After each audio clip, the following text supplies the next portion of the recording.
আসসালামু আলাইকুম। সরাসরি মূল আলোচনায় চলে যাব। আজকে মাননীয় অর্থ উপদেষ্টা বিএসইসির চেয়ারম্যানকে তার মন্ত্রণালয়ে তলব করেছেন।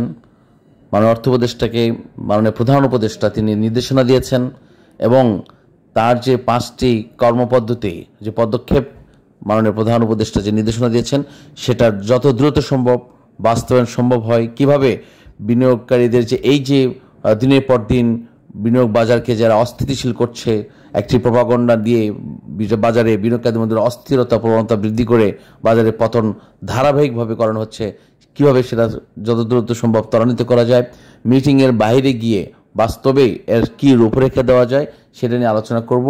পাশাপাশি আলোচনা করব আমাদের 86 পর্বে, মানে গত পর্বে 86 এপিসোড যে 12টি কোম্পানি নিয়ে আপনাদের সাথে আলোচনা করেছিলাম, সেই 12টি কোম্পানি নিয়েও আজকে আলোচনা করব। দেখুন, প্রায় 30 থেকে 35টি কোম্পানি আমার কাছে খুব পছন্দের কোম্পানিগুলো আছে এবং মূলত পক্ষে আপনারা এই কোম্পানিগুলো আপনারা দেখতে পারেন, আপনারা চোখ রাখতে পারেন। তবে আপনাকে যে কথাটা বারবার বলছি যে সিদ্ধান্ত আপনার, সব কিছু আপনার। আর অনুরোধ করব নিয়মিত ভিডিও পাওয়ার জন্য আপনারা লাইক কমেন্টস দেবেন এবং সাবস্ক্রাইব করে রাখবেন। ইনশাল্লাহ আপনাদের সাথে আছি, কষ্ট হলেও অডিওর মাধ্যমে আপনাদের সাথে সংযুক্ত থাকার চেষ্টা করছি। যে বিষয়টা নিয়ে এখন আমি আলোচনা করব, সবচেয়ে বেশি গুরুত্বপূর্ণ বিষয়, যে গত 11ই মে মাননীয় প্রধান উপদেষ্টার সভাপতিত্বে শেয়ার বাজারে বিশেষ একটি গুরুত্বপূর্ণ বৈঠক অনুষ্ঠিত হয়েছিল। সেই বাজারকে আরও কার্যকর এবং গতিশীল করতে তিনি 5টা নির্দেশনা দিয়েছিলেন। 1 নম্বরে যদি আমি বলি, সরকারি মালিকানাধীন বিদেশি বা বহুজাতিক কোম্পানিগুলোকে শেয়ার বাজারে আনতে দ্রুত পদক্ষেপ নিতে হবে। 2 নম্বরে তিনি বলেছিলেন যে গত 20-30 বছরে গড়ে ওঠা দেশের বহু এবং মুনাফাজনক বেসরকারি কোম্পানিগুলোকে প্রণোদনা দিয়ে হলেও বাজারে আনার উদ্যোগ নিতে হবে এবং এক পর্যায়ে তাদেরকে বাধ্য করানো হবে। 3 নম্বর আছে জেনে বলি, যদি বিদেশি বিশেষজ্ঞ দল এনে ফরেন এক্সপার্টিস এনে এই বাজারকে কার্যকর একটি সংস্কার প্রক্রিয়ার মাধ্যমে বাজারকে ঘুরে দাঁড়ানোর প্রক্রিয়া করতে হবে। 4 নম্বরে যেটা আমি বলতে চাই, নির্দেশনা যেভাবে আসে, শেয়ার বাজার সংশ্লিষ্ট প্রতিষ্ঠানের অনিয়ম এবং দুর্নীতির অভিযোগে অভিযুক্তের বিরুদ্ধে দ্রুত শাস্তিমূলক ব্যবস্থা গ্রহণ করতে হবে এবং বড় কোম্পানিগুলোকে যাতে ব্যাংক ঋণের বদলে শেয়ার বাজার থেকে মূলধন সংগ্রহে উৎসাহিত করা হয়, সেই জন্য নীতিগত সহায়তা সহ সব কিছু চূড়ান্ত বিষয়ে আলোচনা করবেন মাননীয় অর্থ উপদেষ্টা। তার জন্য মাকসুদ সাহেবকে, বিএসইসির চেয়ারম্যানকে তিনি তার মন্ত্রণালয়ে ডাক দিয়েছেন। আমি এই 5টি উদ্যোগ নেওয়ার পাশাপাশি যে বিষয়টা আমরা খোলামেলা আলোচনা করতে চাই, যে বর্তমান সময়ে বিএসইসি যিনি চেয়ারম্যানের দায়িত্ব রয়েছে মাকসুদ সাহেব এবং আবু আহমেদ সাহেবের প্রতি বিনিয়োগকারীদের প্রচণ্ড আস্থাহীনতা যা প্রকট আকার ধারণ করেছে। আজকে এবং গতকাল আমি দেখেছি তারা বিনিয়োগকারীরা রাস্তায় কফিন মিছিল নিয়ে বের হয়েছে। এটা অত্যন্ত বেদনাদায়ক, অত্যন্ত দুঃখজনক। মানুষ তার জীবন রক্ষার জন্য, পরিবারের রক্ষার জন্য এবং নিজের আত্মমর্যাদা রক্ষার জন্য তার সর্বশেষ মৃত্যুকে বরণ করে নেওয়ার মতো সিদ্ধান্ত যখন বেছে নিয়েছে, সেই সময় এসে আমার দেশের এই বিনিয়োগকারীদের পাশে যেন দাঁড়াবার কেউ নেই। আমি সবিনয় অনুরোধ করব, সরকারের উচ্চ পর্যায়ের নীতি নির্ধারক যারা আছেন এবং রাষ্ট্র পরিচালনার দায়িত্বে যারা রয়েছেন, বিশেষ করে অর্থ মন্ত্রণালয়ে যারা দায়িত্ব রয়েছেন, আপনাদের সদাই সুদৃষ্টি কামনা করছি যে অনতি বিলম্বে এই বাজারকে বিনিয়োগকারীদের পাশে এসে দাঁড়ান, তাদের কথাগুলো শুনুন এবং কার্যকর পদক্ষেপ নিন। মিটিং, সিটিং, ফিটিং কিংবা এই লোক দেখানো সামাজিকতা অনলাইন বক্তব্য দিয়ে এই বাজারকে স্টেবল সিচুয়েশন নিয়ে আসা যাবে না। ইমার্জেন্সিভাবে আপনারা প্রণোদনা দিবেন, ইমার্জেন্সিভাবে কিছু কারেক্টিভ ডিসিশন নেবেন, ইমার্জেন্সিভাবে কিছু কোম্পানি, এই বাজারে ম্যাক্সিমাম কোম্পানি কারাপ্টেড বা কিছু কোম্পানি যারা ওভার কারাপশন করে বহুদিন যাবৎ বিনিয়োগকারীদের পথে বসেছে, সেই সমস্ত বিনিয়োগকারীদের স্বার্থ উদ্ধারের জন্য এই কোম্পানিগুলোকে অডিট রিপোর্ট নিয়ে আপনারা বাস্তবায়ন করুন এবং বিনিয়োগকারীদেরকে প্রণোদনা দিয়ে হলেও বা বিনিয়োগকারীদের ডিভিডেন্ড দিবে, মানে যেভাবে আপনাদের উপস্থিতি বোঝানো যায়। রাস্তায় যেমন যদি পুলিশের টহল থাকে কিংবা সেনাবাহিনীর টহল থাকে, তখন সেই রাস্তায় কিন্তু প্রকাশ্যে কোনো চুরি ছিনতাই বা 420 টাইপের কোনো কাজ সংগঠিত হয় না। সে যেমন উপস্থিতি দৃশ্যমান যদি থাকে, যে প্রশাসনের উপস্থিতি যদি দৃশ্যমান থাকে এবং কার্যকর যদি পদক্ষেপ থাকে, ঠিক তেমনি যদি আপনাদের উপস্থিতি এবং কার্যক্রম যদি দৃশ্যমান হয়, এই বাজার কিন্তু ঘুরে দাঁড়াতে একদিনের বেশি সময় লাগবে না। এবং যখন একটা ডেভেলপমেন্টের কন্ডিশন চলে আসবে, যখন আস্থা ফিরে আসবে, বিনিয়োগকারী যখন বুঝতে পারবে যে বাজারে একজন দায়িত্বপ্রাপ্ত ব্যক্তি আছেন, আমাদের অভিভাবক আছেন, তারা অবশ্যই বাজার তখন ঘুরে দাঁড়াবে। প্রিয় বিনিয়োগকারী ভাই বোন, আপনাদেরকে আমি অত্যন্ত ধন্যবাদ জানাই যারা রোদের প্রখরতা উপেক্ষা করে বিনিয়োগকারীদের স্বার্থে বিনিয়োগকারীদের 33 লক্ষ বিনিয়োগকারীদের পক্ষে যারা কফির মিছিল করেছেন আমি তাদেরকে আন্তরিক অভিনন্দন ও সাধুবাদ জানাই।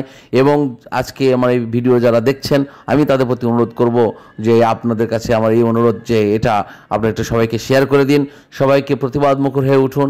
বিনিয়োগ বাজারকে একটি গতিশীল রূপরেখা নিয়ে আসার জন্য, বিনিয়োগ বাজারকে একটি আস্থা এবং ভিত্তির স্ট্রং ভিত্তি গড়ে তোলার জন্য আমাদেরকে আসলে ঐক্যবদ্ধ হওয়া ছাড়া আমাদের কোনো আর বিকল্প রাস্তা নেই। এখন চলে আসি আলোচনায় যে 12টি কোম্পানি নিয়ে আপনার বলেছিলাম। দেখুন আজকে বাজারে যদি আমি সার্বিক চিত্র তুলে ধরি, যে 12টি কোম্পানি আমি আবার নাম বলছি, আমি গতকাল 86 নম্বর পর্বে বিস্তারিত বলেছিলাম, যেমন best holding, Islami bank, Monno ceramic, N polymer, Hakkani pulp, জেমিনিসি, Fuwang ceramic, Sonali Aansh, SP ceramic, ring shine, beach hatchery এবং ওরিয়ন ইনফিউশন। সো এই যে আপনাদের এই কোম্পানিগুলো বলছি, এখানে অনেকের দ্বিমত থাকবে, এখানে আরও অনেক ভালো কোম্পানি আছে। আপনি যদি বলেন জিপি কোম্পানি আছে, বাটা কোম্পানি আছে, আরও অনেক ফান্ডামেন্টাল কোম্পানি রয়েছে, কিন্তু আসলে পতনের বাজারে কোনো ফান্ডামেন্টাল কোম্পানি তার অস্তিত্ব ধরে রাখতে পারে নাই, কোনো ভালো কোম্পানি তার অবস্থান ঠিক রাখতে পারে নাই। সেখানেও বিনিয়োগকারীরা আতঙ্কিত হয়ে সেখান থেকে বের হয়ে গেছে। হ্যাঁ, এবং দিনের পর দিন সেই ফান্ডামেন্টাল কোম্পানিগুলোকেও বিক্রি করে দিয়ে আজকে পয়সা পড়েছে। যে ব্যাংক সেক্টরে কোম্পানিগুলো, অনেক ব্যাংক ভালো ভালো ব্যাংক আছে, সেই ব্যাংকগুলো তো আপনার বিক্রি করে দিয়ে বিনিয়োগকারীরা চলে আসছে, বের হয়ে আসছে। যেমন আমি ইসলামী ব্যাংক কিছুদিন আগেও ছিল এটা 46 টাকা 47 টাকা, এখন কত আসছে 33 টাকায়, এরকম একটা প্রাইসে আসছে। সুতরাং আমি যে কথাটা আপনাদের বলতে চাই যে ভালো কোম্পানি, ফান্ডামেন্টাল কোম্পানি তখনই হবে যখন বিনিয়োগকারীরা সেই কোম্পানির উপর আস্থা ফিরে পাবে। তো সুতরাং আপনারা যারা এখনও লস দিয়ে বিক্রি করে বের হয়ে যান নাই, যারা এখনও বসে আছেন সুযোগের আশায় কিংবা ভালো দিন আশায়, আমি তাদেরকে অভিনন্দন জানাই। সুতরাং আপনারা যারা এই সিদ্ধান্ত নিয়েছেন যে নো প্রফিট নো সেল, আজকে দেখুন বাজারে আমি কিন্তু সবসময় বলে আসছি যে কোনো সময় বাজারকে কিন্তু ঘুরে দাঁড়ানোর জন্য একটি প্রাণবন্ত চেষ্টা করা হচ্ছে। মাননীয় প্রধান উপদেষ্টা সহ অর্থ উপদেষ্টা প্রচণ্ডভাবে তারা চেষ্টা করছেন এবং তারা অবশ্যই আমি বিশ্বাস করি তারা সফল হতে পারবেন এবং এই বাজারকে ঘুরে দাঁড়ানোর জন্য এবং আস্থা তৈরি করার জন্য এবং বিনিয়োগকারীদেরকে পাশে দাঁড়ানোর জন্য তারা কার্যকর পদক্ষেপ নেবেন। আমি বাজার ঘুরে দাঁড়াবে আমি বিশ্বাস করি। এখন প্রশ্ন আসবে যে পতনের বাজারে আপনি কিভাবে লাভবান হবেন। দেখুন বন্ধুরা, এই স্টক মার্কেট মানে মার্কেটটা শব্দে যদি আমি বলি সেখানে কেনা বেচা হয় এবং মার্কেটের অর্থ হচ্ছে যখন যোগান বেশি থাকবে তখন দাম কমে যাবে, আর যখন যোগান কম থাকবে তখন দাম বেড়ে যাবে। তো যখন বিক্রেতা বেশি থাকবে তখন কিন্তু দাম পড়ে যাবে। কারণ আমরা বিনিয়োগকারীরা কি করি, এই নিউজগুলো আমরা খুব প্রচণ্ড ফলো করি। গতকাল বাজারকে ফেলে দিয়েছে কিন্তু এই ভারতের যে একটা নিষেধাজ্ঞা এসেছে, যে আমদানির উপর যে নিষেধাজ্ঞা এসেছে, এটার উপর বাজার কিন্তু অনেকটা ম্যানিপুলেট হয়ে বাজারটা কিন্তু ফেলে দিয়েছে। তার প্রভাব কিন্তু আজকেও কাটে নাই। পাশাপাশি রাজনৈতিকভাবে একটু অস্থিরতা বর্তমানে আমাদের দেশে বিরাজ করছে, এটা আমরা সকলেই জানি। সুতরাং এই পলিটিক্যাল স্টেবল সিচুয়েশন যখন আসবে কিংবা মাননীয় অর্থ উপদেষ্টা এবং প্রধান উপদেষ্টা যখন তার কার্যকর পদক্ষেপের একটা দৃশ্যমান রূপরেখা চলে আসবে, বাজার কিন্তু ঘুরে দাঁড়াবে। আর আপনাকে আমি এই কথাটা কেন বলি, দেখুন দিন শেষে কাগজে কলমে আপনি কিন্তু মালিক, আপনি এই টাকার সম্পূর্ণ অংশীদার। আপনি বিক্রি করে বের হয়ে যেতে চান, আপনি যেতে পারেন, কোনো সমস্যা নেই। কিন্তু আমি কেন বলি যে আপনি লস দিয়ে বিক্রি করে যদি বের হয়ে যান, আপনার আর পথ চেয়ে বসে থাকার কোনো সুযোগ রইল না। আর আপনি যদি বর্তমানে এই সময়ে অনেক ভালো ভালো কোম্পানি রয়েছে, আপনি কয়েকটা কোম্পানিতে আটকে রয়েছেন, ধরুন 5টা কোম্পানি, 4টা কোম্পানি, 3টা কোম্পানিতে আটকে রয়েছেন, আপনি আর একটা কোম্পানি, আপনি এই সময় অল্প কিছু টাকা আপনি মাথায় রাখতে হবে যে আপনি সেই টাকা ইনভেস্ট করবেন যে টাকাটা আপনার অবশিষ্ট টাকা। আপনার যদি টাকা না থাকে আপনি নীরব থাকেন, চুপ থাকেন। অনেকেই বলছে ভাই আপনি সব কিনতে পথের ফকির। ভাই যে টাকা আপনি বিনিয়োগ বাজারে ইনভেস্ট করলে পথের ফকির হয়ে যাবেন, দয়া করে সেই টাকা নিয়ে এসে বিনিয়োগ বাজারে ইনভেস্ট করবেন না। আপনার যে টাকার জন্য আপনাকে রাস্তায় নামতে হবে, যে টাকার জন্য আপনাকে সুসাইড করতে হতে পারে, আত্মহত্যা করার পথ বেছে নিতে পারে, সেই পদ্ধতিতে আপনি কখনোই যাবেন না, কখনোই যাবেন না, কখনোই যাবেন না। This is business. সুতরাং এটা একটা স্টক মার্কেট। আপনি স্টক মার্কেটের মূল প্রতিপাদ্য বিষয় হচ্ছে যখন দাম কমবে তখন বিজনেস করার উপযুক্ত সময়। এখন দাম কমেছে, আপনারা আস্তে আস্তে কালেকশন করবেন, ঠিক বর্ষার পানিতে মাছ ধরার মতো। ধীরে ধীরে আপনি মাছ ধরবেন, আস্তে আস্তে মাছ ধরবেন। বৃষ্টি পড়ছে, আপনি মাছ ধরছেন।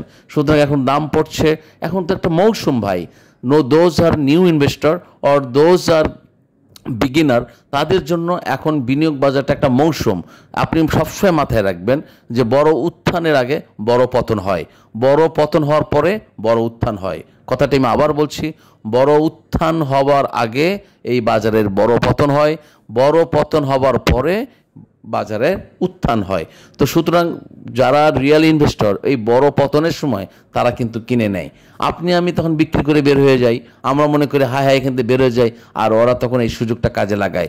আমরা ভুল করি কোথায়?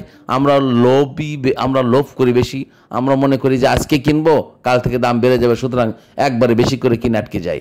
ভাই বা এই কথাটা আমি আপনাদেরকে বারবার বলেছি, দয়া করে আপনারা এই ভুল পদক্ষেপটা নেবেন না, কখনোই এক লটে সব কিনবেন না। আর এখন এমন একটা সময় চলতেছে, যে কোনো কোম্পানি, ম্যাক্সিমাম কোম্পানি একবারে সর্বনিম্ন পর্যায়ে রয়েছে। আপনি চোখ বন্ধ করে আপনার দৃষ্টিতে কিংবা ভালো একটা কোম্পানি বেছে নিয়ে, কিংবা আপনি যদি এই ভিডিওতে পরামর্শ নিয়ে আপনি যদি কেনেন, অল্প করে কিনেন। কিন্তু এই যে কথাটা বলেছি যে কখনোই আপনি পথে বসে যাবেন, আপনাকে সুসাইড করতে হবে, আপনাকে সব কিছু নিঃস্ব হয়ে যাবেন, সেই টাকা নিয়ে এসে বিনিয়োগ বাজারে ইনভেস্ট করবেন না। আপনি যদি শিখতে চান, আপনি যদি জানতে চান, কিছু পরিমাণ টাকা নিয়ে অল্প পরিমাণ 1:10 কিনে নিয়ে আপনি শুরু করেন। সুতরাং আমি 12টি কোম্পানি আপনাদের বলেছি, যেমন বেস্ট হোল্ডিংসে আপনার এই কোম্পানিগুলোকে আপনি কিভাবে, ইসলামী ব্যাংক গত অর্থ বছরে ইসলামী ব্যাংক সবচেয়ে বেশি মুনাফা লাভ করেছে, সবচেয়ে বেশি বিজনেস করেছে। ব্র্যাক ব্যাংক মুনাফা লাভ করেছে, সিটি ব্যাংক মুনাফা লাভ করেছে, ডাচ বাংলা ব্যাংক। আপনার এই ব্যাংকগুলোর দরপতন কেন হলো?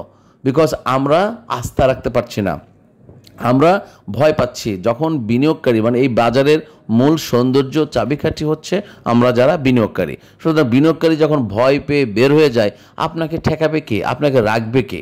কীভাবে আপনাকে ফেরানো যাবে? সুতরাং ভালো খারাপ কোম্পানি বলে কথা নয়, যখন বিনিয়োগকারী বাজারের উপর আস্থা ফিরে পাবে, তখন বিনিয়োগকারীদের কারণেই বাজারের গতি ফিরে আসবে। আমি যে 12টি কোম্পানি বলেছিলাম, আমি নামগুলো আবারও বলে দিচ্ছি, যারা প্রথম থেকে ভিডিও শোনেন নাই তাদের জন্য: best holding, Islami bank, Monno ceramic, N polymer, Hakkani pulp, জেমিনিসি, Fuwang ceramic, Sonali Aansh, SP ceramic, ring shine, beacon beach hatchery, Orion infusion.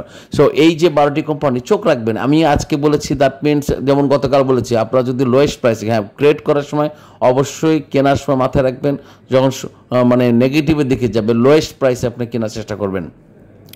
আপনারা অনেকে আবার কী করেন, কেনার সময় যখন দেখেন ঊর্ধ্বগামী হয় তখন কেনা শুরু করেন। ভাই, আমাদের এই বাজারকে কিন্তু বুঝতে হবে। আপনি মনে করবেন যদি এই বাজারকে বোঝার জন্য একেবারে প্রাইমারি লেভেলের সিদ্ধান্ত বা আপনার জানাশোনা দরকার হয়, প্রয়োজন হলে কোনো ধান ব্যবসায়ীর সাথে কথা বলেন, প্রয়োজন হলে কোনো বিজনেসম্যানের সাথে কথা বলেন, যেগুলো স্টক প্রোডাক্ট। আপনি শুধুমাত্র যেমন মাছের বাজারে গিয়ে আপনি আলোচনা করলে আপনি বুঝতে পারবেন না। আপনাকে যেগুলো ড্রাই প্রোডাক্ট আছে, ড্রাই ফুড আছে, সেগুলোতে যারা স্টক বিজনেস করে, কিভাবে তারা বিজনেস করে তারা দেখবে। বিশেষ করে আমি সবচেয়ে উৎকৃষ্ট উদাহরণ হিসাবে এই বিজনেস বাজারের সাথে আমি সামঞ্জস্য এবং সদৃশ্য খুঁজে পাই ধানের যারা স্টক বিজনেস করেন। আমি দেখেছি তারা প্রতি হাটেই আপনার যখন ভরা মৌসুম চলে, কিছু কিছু ধান কিনবে, 50 মণ 100 মণ প্রতি হাটে কিনবে, 50 মণ 100 মণ 50 মণ 100 মণ ধান কিনবে প্রতি হাটে। কখন কিনবে? যখন বাজারে একেবারে ধান খুব সস্তা চলে যাবে, তখন 50 মণ 100 মণ প্রতি হাটে কিনবে। কেনার পর 1-2 মাস তারা ধান কিনবে, দেখা যাচ্ছে 2000 মণ 3000 মণ 4000 মণ ধান কিনবে। প্রথম দিকে যে দাম কম ছিল, তারপরে আস্তে আস্তে ক্রমান্বয়ে ধানের দাম আরও কমতে থাকে, সে আরও কিনতে থাকে, কিন্তু একদিনে 2000 মণ ধান কিনবে না, কিংবা 10 দিনেও 2000 মণ ধান কিনবে না। একবারে সিজনের মৌসুম পর্যন্ত, যতদিন পর্যন্ত ধান বাজারে অ্যাভেলেবল পাওয়া যায়, ঠিক তারা ততদিন পর্যন্ত ক্রমান্বয়ে দেখে শুনে অল্প দামে, সর্বনিম্ন দামে, ওই বাজারের সর্বনিম্ন দামে তারা ধান কিনবে। এরপর সবগুলো ধান তারা কিন্তু এক জাতের ধান কিনবে, আপনি খেয়াল করে দেখবেন।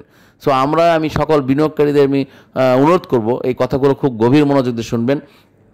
প্রয়োজন হলে আপনার রিলেটিভ কোনো ধান ব্যবসায়ী যদি থাকে, আলোচনা করুন।